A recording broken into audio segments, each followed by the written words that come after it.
ওয়াশিংটনে প্রধানমন্ত্রী শেখ হাসিনার সাথে আইএমএফ এমডি সাক্ষাৎ, সহযোগিতা অব্যাহত রাখার আশ্বাস।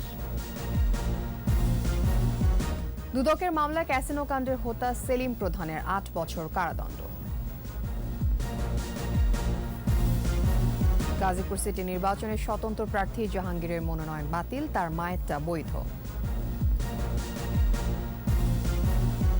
এসএসসি ও সমমান পরীক্ষা শুরু, গুজব রটালে কঠোর ব্যবস্থা বললেন শিক্ষামন্ত্রী।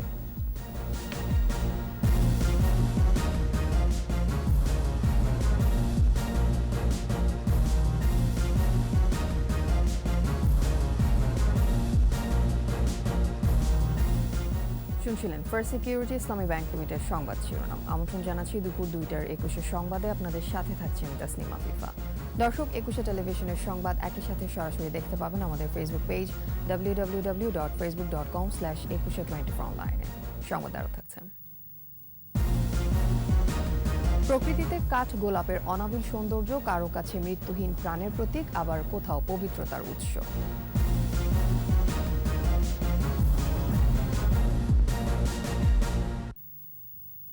বাংলাদেশ কিছুটা স্বস্তির জন্যই আন্তর্জাতিক মুদ্রা তহবিল আইএমএফ এর কাছ থেকে ঋণ নিয়েছে বলে জানিয়েছেন প্রধানমন্ত্রী শেখ হাসিনা। বৈশ্বিক ঋণদাতা সংস্থাটি ভবিষ্যতে এই ধরনের সহযোগিতা অব্যাহত রাখার আশ্বাস দিয়েছেন। রিপোর্ট আকবর হোসেন সুমনের। শনিবার বিকেলে দ্য রিটজ কার্লটন হোটেলের সভাকক্ষে আইএমএফের ব্যবস্থাপনা পরিচালক ক্রিস্টালনা জর্জিভার নেতৃত্বে একটি প্রতিনিধি দল বাংলাদেশের প্রধানমন্ত্রী শেখ হাসিনার সঙ্গে সৌজন্য সাক্ষাৎ করেন। আর্থসামাজিক উন্নয়নে দীর্ঘমেয়াদী পরিকল্পনা বাস্তবায়ন ও তার সুফল সম্পর্কে অবহিত করেন প্রধানমন্ত্রী। পরে সংবাদ সম্মেলনে আইএমএফের উদ্ধৃতি দিয়ে বাংলাদেশ ও নেতৃত্ব নিয়ে সংস্থাটির পর্যবেক্ষণ তুলে ধরেন পররাষ্ট্রমন্ত্রী। মাননীয় প্রধানমন্ত্রীর কারণে তিনি বাংলাদেশের বিভিন্ন ক্ষেত্রে অর্জনকে প্রশংসা করেন, আর সেই সাথে স্টেবিলিটি যেটা রেখেছে সেটারও প্রশংসা করেন। আইএমএফ এর ঋণ প্রসঙ্গে প্রধানমন্ত্রীর অবস্থান ব্যাখ্যা করেন পররাষ্ট্রমন্ত্রী। মাননীয় প্রধানমন্ত্রী বললেন যে আমি আপনাদের যে লোনটা নিয়েছি আইএমএফ এর, সেইটা এটা ব্রিডিং স্পেস হিসাবে, and she appreciated very much. বলে যে এই ধরনের ভিশন, এই ধরনের লিডারশিপ ইজ ভেরি ইম্পর্ট্যান্ট। সৌজন্য সাক্ষাতে প্রধানমন্ত্রী শেখ হাসিনার নেতৃত্বের ধারাবাহিকতাও চেয়েছে আইএমএফ। মাননীয় প্রধানমন্ত্রীর সাথে আকবর হোসেন সুমন, 21 টেলিভিশন। অবৈধ সম্পদ অর্জনের অভিযোগে দুদকের করা মামলার ক্যাসিনো কাণ্ডের অন্যতম হোতা সেলিম প্রধানের 8 বছরের কারাদণ্ড দিয়েছেন আদালত। ঢাকা বিশেষ জজ আদালত 8-এর বিচারক বদরুল আলম ভূঁইয়া এই রায় ঘোষণা করেন। এর আগে ক্যাসিনো বিরোধী অভিযান চলাকালে 2019 সালের সেপ্টেম্বরে সেলিম প্রধান র্যাবের হাতে গ্রেফতার হন। ওই বছরের 27 অক্টোবর দুর্নীতি দমন কমিশনের উপপরিচালক গুলশান আনোয়ার প্রধান বাদী হয়ে সেলিম প্রধানের বিরুদ্ধে মামলা করেন। এই মামলায় তার বিরুদ্ধে প্রাথমিকভাবে 12,97,754 টাকার অবৈধ সম্পদ অর্জনের অভিযোগ করা হয়। এই উপপরিচালকই মামলাটি তদন্ত করে শেষ পর্যন্ত তার নামে 57 কোটি টাকার অবৈধ সম্পদের প্রমাণ পান। গাজীপুর সিটি নির্বাচনে আওয়ামী লীগের বিদ্রোহী ও স্বতন্ত্র প্রার্থী জাহাঙ্গীর আলমের মনোনয়নপত্র বাতিল করা হয়েছে। ঋণখেলাপি বিষয়ে বাংলাদেশ ব্যাংকের সিআইবি আপত্তি থাকায় জাহাঙ্গীর আলমের মনোনয়ন বাতিল এবং তার মা জায়দা খাতুনের মনোনয়ন বৈধ ঘোষণা করা হয়। এ সময় জাহাঙ্গীর আলম বলেন তিনি ন্যায় বিচারের জন্য আপিল করবেন, প্রয়োজনে সুপ্রিম কোর্ট ও হাইকোর্টে যাবেন। গাজীপুর সিটি নির্বাচনে বঙ্গতাজ মিলনায়তনে মনোনয়নপত্র যাচাই বাছাই শেষে মেয়র পদে 12 জন প্রার্থীর মধ্যে 3 জনের প্রার্থিতা বাতিল করা হয়।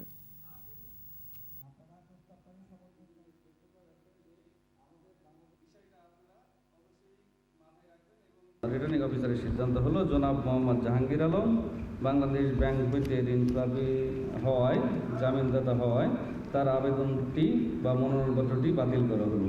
আমি অবশ্যই আপিলে যাব। আমি সর্বশেষ এটা দেখব মিথ্যার জয় হয় না সত্যের জয় হয়। সত্যের জয়ের জন্য আমি লড়াই করছি। আমি সর্বশেষ পর্যন্ত দেখে যাব। সারা দেশে একযোগে এসএসসি ও সমমানের পরীক্ষা শুরু হয়েছে। এবছর পুনর্বিন্যাস করা সংক্ষিপ্ত সিলেবাসে পরীক্ষা অনুষ্ঠিত হচ্ছে। প্রথম দিন 9টি সাধারণ বোর্ডে বাংলা প্রথম পত্র, কারিগরিতে বাংলা দ্বিতীয় পত্র এবং মাদ্রাসা বোর্ডের অধীনে কোরআন মাজিদ ও তাজবিদ বিষয়ের পরীক্ষা অনুষ্ঠিত হয়েছে। 11টি শিক্ষা বোর্ডে এবার অংশ নিচ্ছে 20,72,163 জন পরীক্ষার্থী। এদিকে রাজধানী বাড্ডা হাই স্কুল পরীক্ষা কেন্দ্র পরিদর্শন শেষে শিক্ষামন্ত্রী বলেন, পরীক্ষায় প্রশ্নপত্র ফাঁসের কোনো সুযোগ নেই। আইনশৃঙ্খলা বাহিনী সার্বক্ষণিক মনিটরিং করবে। ভুল প্রশ্ন বিতরণের ঘটনা ঘটলে কঠোর ব্যবস্থা নেওয়া হবে বলেও জানান তিনি।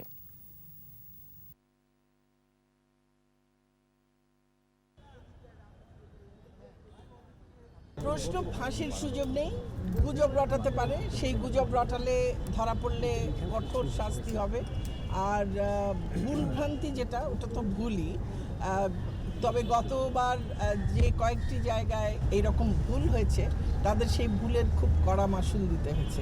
অতএব আশা করি সব জায়গায় পরীক্ষা কেন্দ্রগুলোতে যারা দায়িত্বে থাকেন, শিক্ষকেরা, প্রধান শিক্ষক, তারা এই ভুল যেন কোনো মতেই না হন, সেই ব্যাপারে খুবই সচেতন থাকেন। এদিকে দেশের 11টি শিক্ষা বোর্ডে শান্তিপূর্ণভাবে প্রথম দিনের এসএসসি ও সমমান পরীক্ষা অনুষ্ঠিত হয়েছে। চট্টগ্রাম বোর্ডের অধীনে বৃহত্তর চট্টগ্রামের 216টি কেন্দ্রে পরীক্ষা অংশ নিয়েছে 1,54,000 শিক্ষার্থী। যশোর শিক্ষা বোর্ড থেকে পরীক্ষা দিচ্ছে 1,58,102 জন পরীক্ষার্থী। রাজশাহী শিক্ষা বোর্ডের অধীনে বিভাগের 8 জেলার 2,05,802 পরীক্ষার্থী পরীক্ষায় অংশ নিয়েছে। দিনাজপুর শিক্ষা বোর্ডের অধীনে রংপুর বিভাগের 8 জেলা পরীক্ষা দিয়েছে 2,01,359 জন পরীক্ষার্থী। বরিশাল বোর্ডে অংশ নিচ্ছে 91,800 জন পরীক্ষার্থী।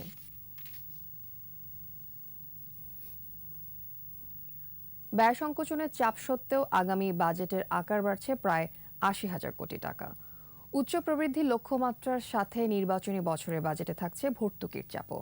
আর ব্যয় মেটাতে এনবিআর এর রাজস্ব আহরণের লক্ষ্যমাত্রা ধরা হচ্ছে প্রায় 4.25 লাখ কোটি টাকা। অর্থনীতিবিদরা বলছেন, কর ব্যবস্থাপনায় ব্যাপক সংস্কার ছাড়া বাজেট অর্থায়ন চ্যালেঞ্জিং হবে। রিপোর্ট মেহেদী হাসানের। বৈশ্বিক সংকটে দেশের অর্থনীতি কিছুটা চাপে।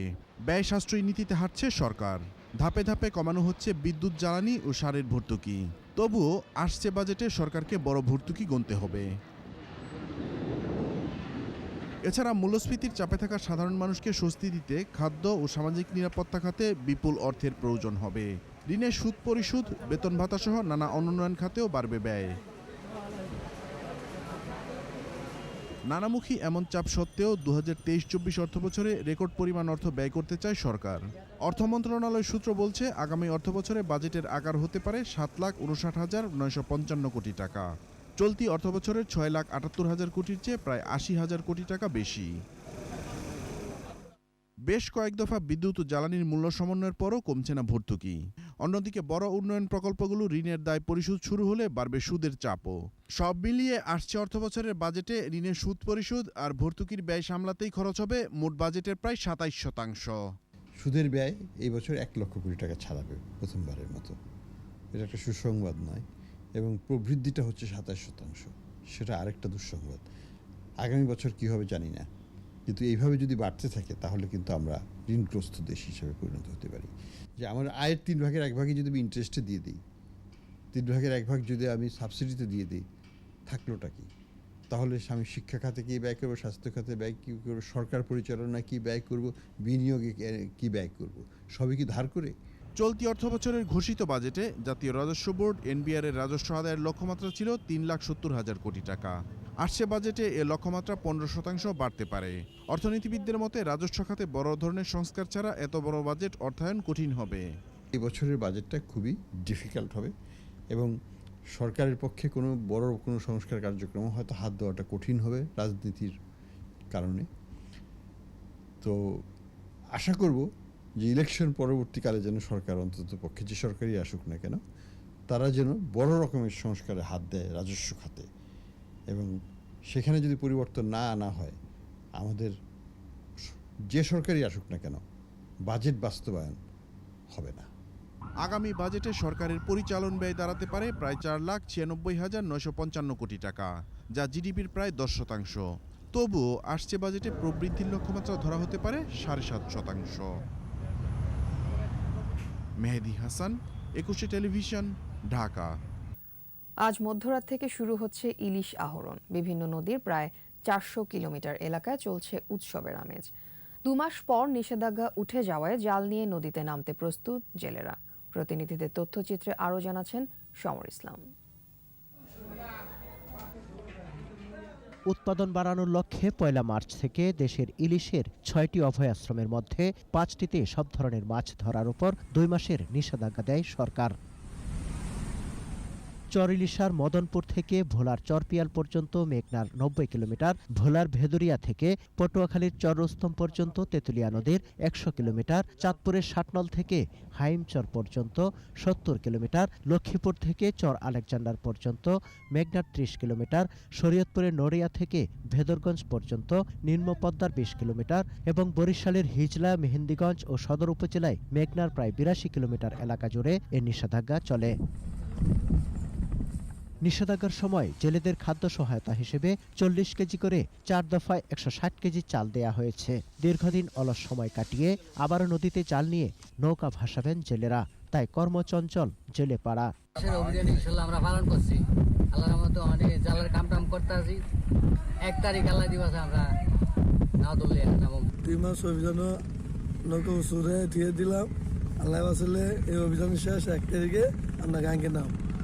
জাটকা সংরক্ষণে জেলা প্রশাসন, কোস্টগার্ড ও জেলা টাস্কফোর্সের যৌথ অভিযান সফল হওয়ায় ইলিশের উৎপাদন 6 লাখ মেট্রিক টন ছাড়িয়ে যাবে বলে মনে করছে মৎস্য বিভাগ। জনপ্রতিনিধি এরা আমাদের আইন শৃঙ্খলা বাহিনী, জেলা প্রশাসন সকলে মিলে আমরা একটা অভিযানটা করেছি এবং ইলিশের উৎপাদন যে বর্তমান যে উৎপাদন তার চেয়ে কাঙ্ক্ষিত হারে বৃদ্ধি পাবে এবং জাতীয় উৎপাদন যেটা আমরা মনে করছি যে আগামীতে 6 লক্ষ মেট্রিক টনের ঊর্ধ্বে উৎপাদন হবে। নিষেধাজ্ঞার সময় চাঁদপুরে 155টি ভ্রাম্যমাণ আদালত, 737টি অভিযানে 368 জেলেকে বিভিন্ন মেয়াদে সাজা দিয়েছে। সমর ইসলাম, 21 টেলিভিশন। একের পর এক মৃত্যুর সংখ্যা বাড়ায় 2016 সালে বজ্রপাতকে দুর্যোগ ঘোষণা করে সরকার। বজ্রপাতে মৃত্যু 93% গ্রামাঞ্চলে আর 86% মৃত্যু হয় উন্মুক্ত স্থানে। এই অবস্থায় বিভিন্ন স্থানে বজ্রপাত নিরোধক দণ্ড ও যন্ত্র বসিয়ে হতাহতের সংখ্যা কমানোর চেষ্টা করছে সরকার। প্রতিনিধিদের সহায়তায় রিপোর্ট শতরূপা দত্তের।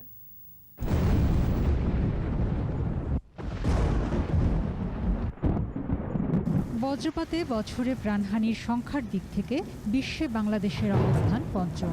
অস্ট্রেলিয়ার কার্টিন বিশ্ববিদ্যালয়ের গবেষণা বলছে, বাংলাদেশে প্রতি বছর 84 লাখ বজ্রপাত হয়, যার 70% হয় এপ্রিল থেকে জুনে। বিশেষজ্ঞরা বলছেন, মার্চ থেকে মেতে বজ্রপাতের প্রবণতা বেশি থাকলেও সেপ্টেম্বর পর্যন্ত বজ্রপাত হতে পারে। বাংলাদেশে 2011 থেকে 2021 পর্যন্ত এক দশকে বজ্রপাতে প্রায় 2575 জনের মৃত্যু হয়েছে। বজ্রপাত প্রবণ 15 জেলার 135 উপজেলায় 335টি বজ্রপাত নিরোধক দণ্ড এবং যন্ত্র বসিয়ে হতাহত ও ক্ষয়ক্ষতি কমানোর চেষ্টা চলছে। সুনামগঞ্জের হাওর এলাকায় মার্চ থেকেই ঝড় বৃষ্টির সাথে বজ্রপাত শুরু হয়, চলে সেপ্টেম্বর পর্যন্ত। বজ্রপাত রোধে জেলার 6 উপজেলা সদর, ধর্মপাশা, তাহিরপুর, জামালগঞ্জ, বিশ্বম্ভরপুর এবং শাল্লায় 24টি বজ্র নিরোধক দণ্ড বসানো হয়েছে। বজ্রপাতে জগন্নাথপুরে কিন্তু অনেক মানুষ মারা গেছে, অনেক গরু চালক মারা গেছে। টাটা বিজলি দিলে আমরা বৃত্তে একটা ভয়ঙ্কর আয়, বাবা দেখি তৈব কিতা না। সিরাজগঞ্জের 7টি উপজেলা বেলকুচি, চৌহালি, শাহজাদপুর, উল্লাপাড়া, সদর, কাজীপুর ও তারাশে বসানো হয়েছে 16টি বজ্র নিরোধক দণ্ড। এরপরে কোনো সমস্যা হয় যে মানুষ আর মৃত্যু থেকে বাঁচবে আর কি। যন্ত্রটাতে সেট করাতে এলাকাবাসী খুব উপকৃত হবে। তামা, অ্যালুমিনিয়ামের মতো ধাতু দিয়ে তৈরি এ দণ্ড উচ্চমাত্রার বিদ্যুৎকে মাটিতে পৌঁছানোর সুযোগ করে দেয়। এর 328 ফুট ব্যাসের মধ্যে নিরাপদ থাকা সম্ভব। ওপরে বসানো থাকে লাইটনিং অ্যারেস্টার, যা নির্ধারিত ব্যাসের মধ্যে হওয়া বজ্রপাত টেনে মাটিতে নামিয়ে আনে। কতটি বজ্রপাত হয়েছে তা গণনাও করে এই যন্ত্র। বজ্রপাতের হাত থেকে রক্ষা পেতে আরও বেশি এলাকায় বজ্র নিরোধক যন্ত্র স্থাপনের দাবি এলাকাবাসীর। প্রত্যেকটা ইউনিয়নে একটা করে যদি বজ্রপাত নিয়ন্ত্রক স্থাপন করা হয় তাহলে মানুষের জানমাল নিরাপদ হবে। বজ্র নিরোধক দণ্ডের সংখ্যা ও পরিধি বাড়ানোর চেষ্টা রয়েছে, জানিয়েছেন সংশ্লিষ্টরা। সমস্ত উপজেলা বা সমস্ত স্থানে আমরা সেটা স্থাপন করতে পারি, তবে সেই বিষয়ে আমরা কর্তৃপক্ষের নজরে এনেছি। শতরূপা দত্ত, 21 টেলিভিশন। শেষ করছি কাঠগোলাপ ফুলের খবর দিয়ে। মায়ামাখা মনোলোভা ফুল কাঠগোলাপ। প্রকৃতিতে স্নিগ্ধতার সুবাস ছড়ানো সাদা, গোলাপি কিংবা লাল কাঠগোলাপ কোনো ধর্মে মৃত্যুহীন প্রাণের প্রতীক, আবার কোনো ধর্মে পবিত্রতার উৎস। কাঠগোলাপ কাহন শুনব শাকিরার জরিপ।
মেক্সিকো, মধ্য আমেরিকা, ভেনিজুয়েলা ও দক্ষিণ ভারতের স্থানীয় ফুল কাঠগোলাপ। গোলাচি, গোলাইচ, গোলক চাপা, চালতা গোলাপ, গড় চাপা নামে পরিচিতি রয়েছে কাঠগোলাপের। এ গাছে নানা অংশের ঔষধি ব্যবহারও রয়েছে। আর ফুলটি হিন্দু ধর্মাবলম্বীদের কাছে পবিত্রতার উৎস, পূজার নৈবেদ্য। বৌদ্ধ সম্প্রদায়ের মানুষ ভাবেন কাঠগোলাপ মৃত্যুহীন প্রাণের প্রতীক।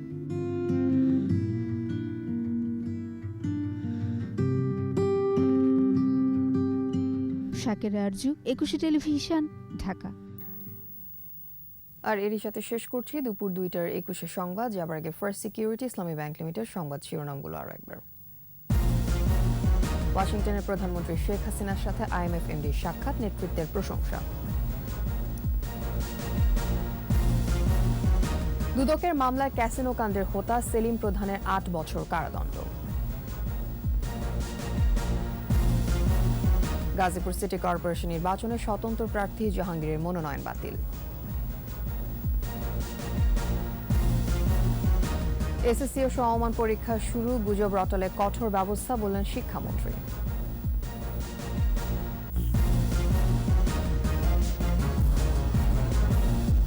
সর্বশেষ খবর জানতে ডায়াল করুন 2021 নম্বরে, আর ভিজিট করুন 21-tv.com এই ওয়েবসাইটে। এছাড়া ফেসবুকে লগ ইন করতে পারেন facebook.com/2124 অনলাইনে। এতক্ষণ সাথে থাকার জন্য ধন্যবাদ। সন্ধ্যা 6টায় 21 দেশের সংবাদ দেখার আমন্ত্রণ রইল। স্বাস্থ্যবিধি মেনে চলুন, নিরাপদে থাকুন, 21-এর সাথেই থাকুন।